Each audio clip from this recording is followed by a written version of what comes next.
సంవత్సరాల ముందు ఆయన సొంత స్థలంలో వెంకటేశ్వర స్వామి వెంకటేశ్వర స్వామి ఆలయాన్ని ఇక్కడ నిర్మించి ప్రారంభించి కరెక్ట్గా 4 మాసాలు ఇక్కడ ఆలయం నిర్మించినట్టుగా ఈ టౌన్లో ఉన్నటువంటి చాలా అయితే ఈరోజు వెంకటేశ్వర స్వామి ఇష్టమైనటువంటి ఏకాదశి ఈ 4 మాసాల్లో వచ్చినటువంటి దీని మీద ఎంత ప్రచారం లేకుండా ఒకరికొకరు మాట్లాడుతారు. ఈ ఆలయం బాగుంది, ఇది చిన్నది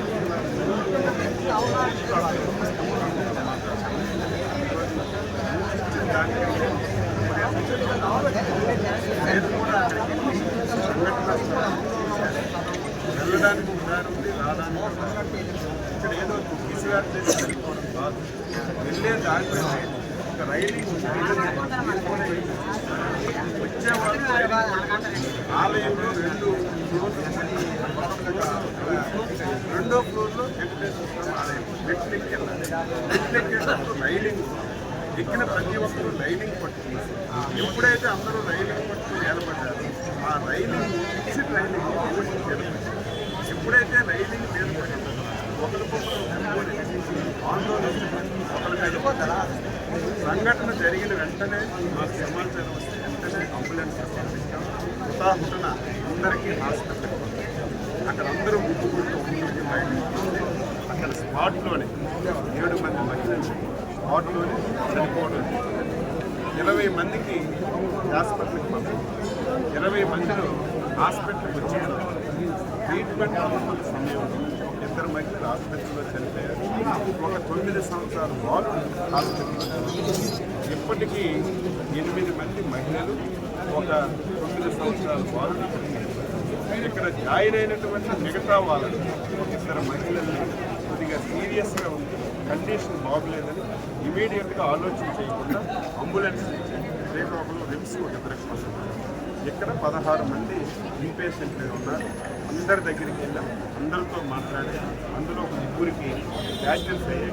మిగతా వాళ్ళందరికీ ఏమి లేవు, గంట గడి ఉంటే అందరినీ.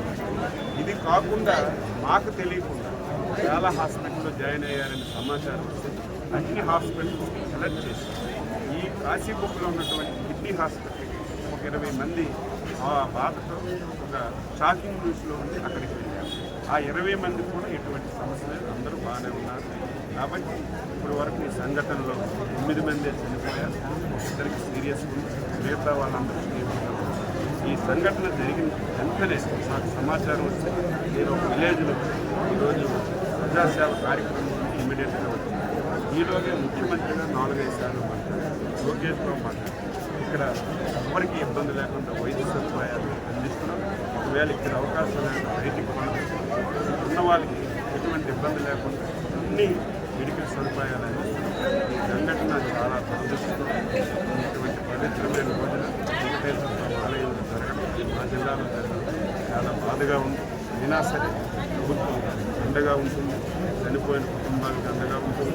ఎవరైతే గాయపడ్డారో వాళ్ళకు కూడా అన్ని విధాలుగా ట్రీట్మెంట్ ఇచ్చి వాళ్ళకి ఇబ్బంది లేకుండా ప్రయత్నం చేస్తుంది. సార్ ముఖ్యమంత్రి గారు వచ్చే షెడ్యూల్ ఉంది సార్ మాట్లాడుతుంటే జరిగింది. ఇప్పటికే ప్రధానమంత్రి గారు 2 లక్షల ఎక్స్గ్రేసియా ప్రకటించినట్టు ఇప్పుడే న్యూస్లో చూశారు. ఇంకా మేము సార్ ముందు అందరూ షాక్లో ఉండి కార్యక్రమం ఉన్నాం. తర్వాత ఏం చేయాలి సార్, ముందు ఐడెంటిఫికేషన్ కమ్స్ అయ్యింది. ఇప్పటికి ఐడెంటిఫికేషన్ అయింది. 9 డెడ్ బాడీలు ఏ ఊరైనా విత్ ఐడెంటిఫికేషన్. అందులో నా నియోజకవర్గం సంబంధించి 3 ఉన్నారు. అలాగే పలాసలో 3 ఉన్నారు, కాశీపూర్లో, విద్యాపురంలో 1 ఇప్పుడు వరకు ఐడెంటిఫై చేసి ముందు వాళ్ళందరికీ ఇన్వెస్ట్ చేసి వాళ్ళ ఫ్యామిలీ అన్ని విధాలు సహాయం చేసి అన్ని విధాలు చేస్తాం. సార్ ముఖ్యమంత్రి గారి షెడ్యూల్ ఏమన్నా తెలియదు. లోకేష్ బాబు షెడ్యూల్ అయితే బయలుదేరారు. ప్రతి శనివారం కూడా కొంచెం రష్గా ఉంది. ఈసారి అన్ఫార్చునేట్గా రష్ ఎక్కువైంది. కానీ ఎటువంటి సదుపాయాలు ఎవరు కూడా లేరన్నటువంటి ముందు అడగాలి. ఇది ఎండోమెంట్ టెంపుల్ అయితే మనం ముందు ఏర్పాట్లు చేస్తాం. ఇది ప్రైవేట్ టెంపుల్, అది కూడా కొత్త కట్టారు. మీకు నాకు తెలుసు కదా, కొత్త టెంపుల్ కడితే అంత వేరం పికప్ అవ్వదు. అయినా సరే 2000 మంది వస్తారని చెప్పి అంచనా వేసి 6 మంది కానిస్టేబుల్ వాళ్ళు అడగకపోయినా సరే 6 మంది కానిస్టేబుల్ ఒక గెస్సింగ్ ఇస్తే అది సరిపోలేదు. అయితే తొక్కిసలాట అయితే కొంచెం తొక్కిసలాట లైన్లో వెళ్తున్నారు. ఈలోపు రైలింగ్ అందరూ పట్టుకున్నారు, అది పట్టింది. దీనివల్ల ఈ సంఘటన చాలా దురదృష్టకరమైన సంఘటన, బాధాకరమైన సంఘటన. ఏది ఏమైనా ఆదుకోవడానికి